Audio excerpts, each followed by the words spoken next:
Hey guys, this is Dave from Vanguard here with the deck profile. This is actually the day after DMV Dynasty Cup. I actually went into top 8 with this deck, so I would like to show you what I used in the our big local tournament. As you see, I just had the strides out because it looks nice, and then it's easier for me to explain. I guess I'll go into the starter and the stride lineup first. The starter, I do run Milas. Milas is, of course, I do run the Jewel Knight engine in my deck, but there were a lot of situations that Milas just helped, and then it's really, everyone just goes for Milas anyways. Honestly, I feel like if I had Tiffany on the field, people wouldn't really go for her as much as I thought. But Milas is just a really good debate, and then of course it just gives you a grade 2.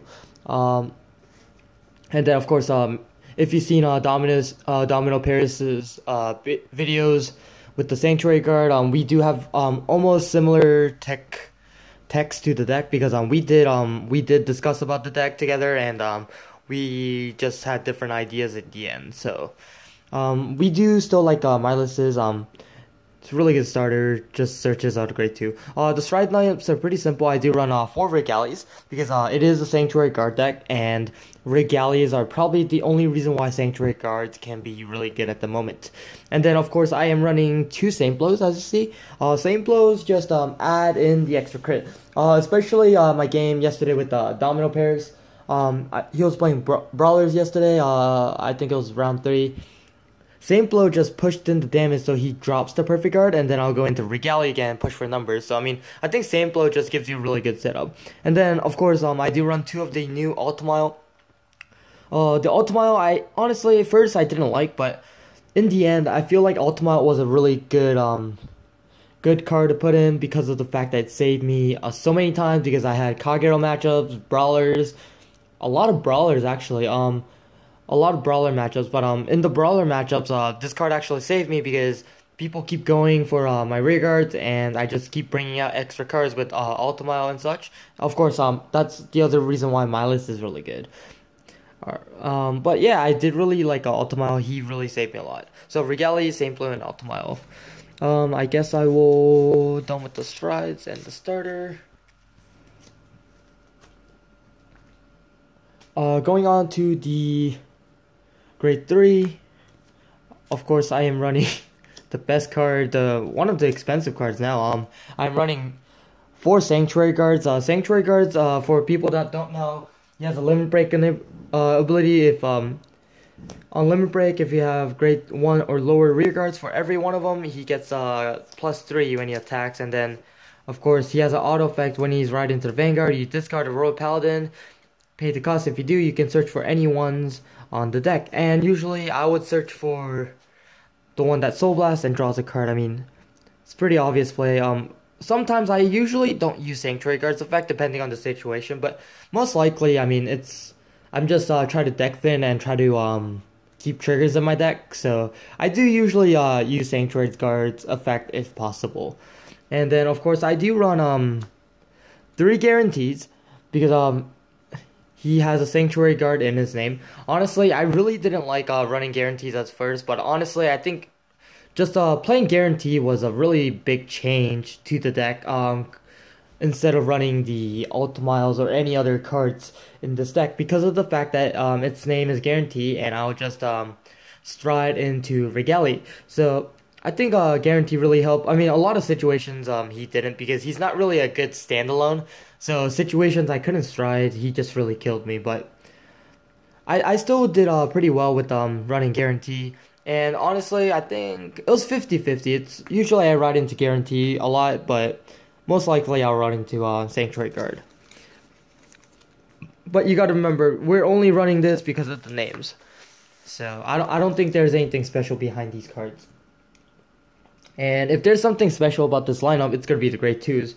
Of course, I am running my star of the deck, which is Sword Me. Sword Me's effect, counterblast a Jewel Knight, and search for grade 1 or less Jewel Knight, and put it on the field. So Sword Me is probably the reason why Sanctuary Guard can be really good, because of the fact that it gives you extra cards. And then, of course, there's a thing called grade grade 2 rush, so you'll just grade 2 rush by putting down sword beams and attacking and staying on grade 2s, because most decks right now need the GB ability or the Legion ability, which the opponent has to be on 3. So very good card, and it forces the opponent to ride first, and of course then you can get into your Legion or Stride right after. So I just thought that Sword Beam was a really, Sword Beam is probably the best Royal Paladin card I can name of at the moment. Of course, the other MVP of the VIP MVP of the deck is Twin Sword. I do run only 3 because of the fact that if I run more than 4, it's just gonna clog up. So I just thought that 3 was a really good number.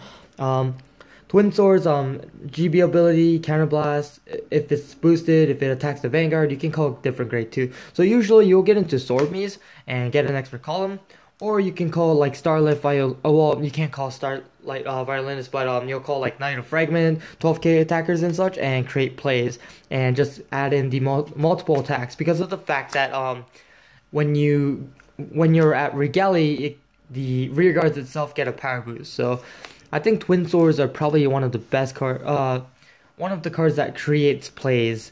So I guess basketball terminology, it'll be a point guard kind of thing. And then the other grade 2s, I run a lot of different grade 2s. I do run Starlight Violinist because Starlight Violinist creates the early attack with the Sword Me. I'll ride into Starlight, activate the effect, get a Sword Me, activate Sword Me's effect, get an extra column. So I just thought, and not even that, but just any situations you don't have a grade 2, you'll just put down a Starlight Violinist, get another grade 2, and then just create plays. So Starlight Violinist is, I guess, somewhat of a recruit, one of the best recruits that you can play in this game. Unfortunately, it's an 8k, but I do only run 2 because I really won't have the soul for it, unfortunately. So Starlight Violinist is still one of, I just love running Starlight Violinist. And then, of course, I guess I'll put all 3 together, but I do run the 12k attackers, and of course I do run 1 Knight of Fragment. Honestly, Knight of Fragment really helped. Weird enough, I know Domino likes to run 3 of these, but I like to run 1 Knight of Fragment because it actually helped me quite a lot yesterday, because I needed the Jewel Knight Counterblast, and of course, like always, I didn't get all the Jewel Knights on the damage zone, so I probably needed that 1 damage zone so I can use Sword Me again. So usually I'll give all the powers here, I'll just swing, make sure they take it, and try to unflip the Jewel Knight damage if possible. So Knight of Fragment just really came in handy, honestly. I feel like it was a good thing I put him in the deck. It is a personal tech, but I really liked it. And then the 12k attackers, of course, when it swing by itself with Regalia on the field, it's 21. So anything that is boosting will be just an extra effect. So yeah, 12k attackers are really nice, and 21k columns by itself is really, really strong. So if it got an extra power boost, it'll be pretty big. So it just creates plays. They're like the power forward of the deck. And then, of course, Fragment is also one of the power columns, but except that he has an extra effect to add in. So Fragment's really nice. Whoops. And going on to the grade 1 lineup, I'll just make it simple. I am running Perfect Guards, the unflipped versions. I know a lot of people like the Jewel Knights on their decks because of the fact that when it goes to the damage zone, it is a Jewel Knight, so you can use it to counterblast and use Sword Me's effect. Honestly, I still like the unflipped Perfect Guards because the fact that this deck really, really needs the counterblast, and I just feel like unflipping so many damage will just create more plays towards the end game. So I just feel like these are much better. Of course, there were some bad matchups like the Cross and such, but honestly, it really didn't affect me too much, funny enough, because I don't know why, but I just usually play the grade 2 game, and they end up not using the ends effect as much as possible because they want to still ride into the Cross, which honestly, my perspective, I would ride into the end, but if I'm grade 2 rushing them, but that's fine. That's why I think that these Perfect Guards are still effective, because of the fact that people will still attack your Vanguard when they're desperate. And then I do run 4 Laurel Knights. Laurel Knights, of course you need a stride, so I mean I'm not gonna say anything else to that. I do run 4 of the Heatwind Jewel Knight. These are really nice. If you have other Jewel Knights, you can tap it, give +10 to a Jewel Knight. So towards the end game or even mid game or early game, these are really nice because if you have all Jewel Knights, you'll just tap it, give power, just keep pushing for damage that people can't guard, and you usually like put crits on that one side that people are not going to guard. You know, just like I said, forcing in more damage. And then of course I do run one 10k attacker because or 10k attacker Jewel Knight because of the fact that people like to blow up my grade 2s, and not every situation you'll have grade 2s, so you'll just grade 1 rush, I guess, with the Regali, and she'll be a 10k, so that'll make her, if you have at least 12 cards, that'll make her a 10k plus 12, so she'll be 22 by herself. So she's a really nice card. She can be potentially better than just running a Sword Me, honestly, on some situations. So I do run one of her. And then of course this the card I usually get into with the Sanctuary guard, Hidden Mage Marin. She recently came out in the GB set. There's a promo version of them. I just like the artwork, so I decided I'll run her.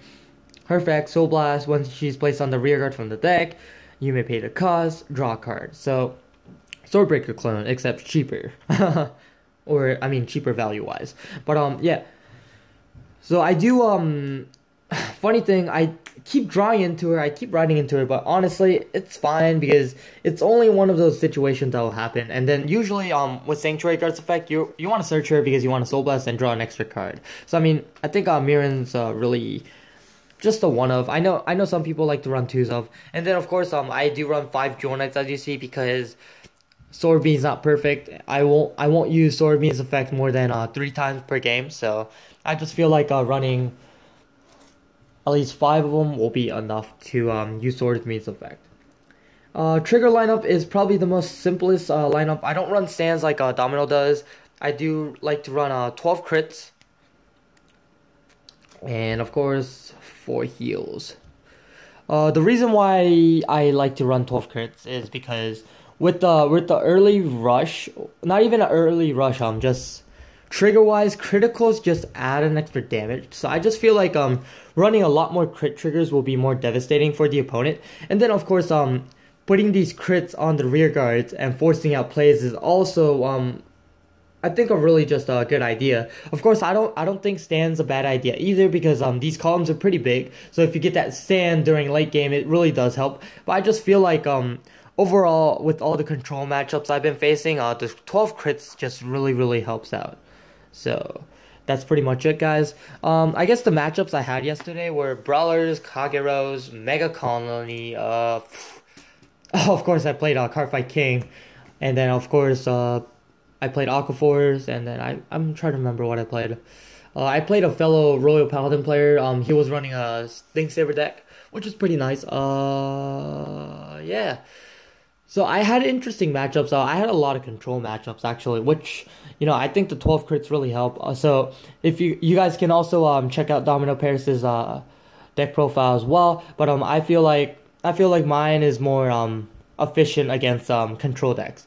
Oh yes, I did face Gear Chronicles, and really easy matchup for me because the crits just pushing damage, and he really couldn't do anything when I went into Regali. So anyways, that's pretty much it for my deck profile. Make sure you guys comment, rate, subscribe, and do what you guys need to do. And like always, guys, imagine the victory. I am Vanguard.